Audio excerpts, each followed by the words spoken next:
நம்ம இந்த வீடியோவில் என்ன பார்க்க போகிறோம்னா ஸ்ட்ராங்காக பேஸ்மெண்ட் எப்படி பண்ணுறதுன்னு பார்க்க போகிறோம். பில்டிங் சேஃப்டியாக கம்மி செலவில் பேஸ்மெண்ட் எப்படி பண்ணுறதுன்னு பார்க்க போகிறோம். வாங்க ஸ்கிப் பண்ணாமல் இந்த வீடியோ ஃபுல்லாக பாருங்கள். ஒரு பில்டிங் நம்ம ரோடில் இருந்து 1 அடி ஹைட்டு வைப்போம், பார்க்கிங்கு வீடு வந்து 2 அடி ஹைட்டு வைப்போம். அதை வச்சு நம்ம இந்த காலத்தெல்லாம் அந்த ஹைட்டு ரைஸ் பண்ணிக்கணும். காலம் உள்ளெல்லாம் ஃபவுண்டேஷன் பண்ணணும் ஒன்றும் இல்லை. காலம் ஸ்ட்ரக்சருக்கு எப்பவுமே அவுட்ரு காம்பவுண்டை மட்டும் நம்ம ரைஸ் பண்ணிக்கணும். உள்ளெல்லாம் மண் ஃபில் பண்ணிக்கணும்.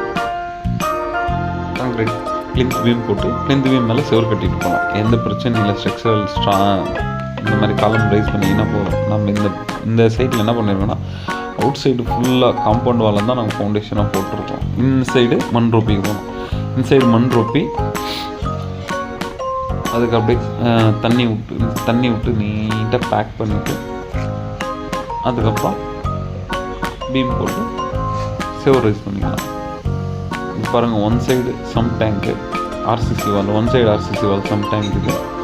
கம்மி செலவில் இந்த சம் டேங்க்கு கம்மி செலவில் ஆகும்.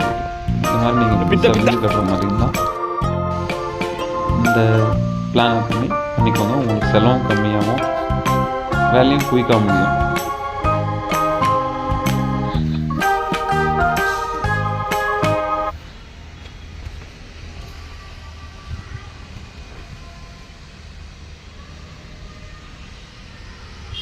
நீங்களும் இந்த மாதிரி பிளான் பண்ணி வீடு கட்டுங்க, ஸ்ட்ராங்காக கட்டுங்க.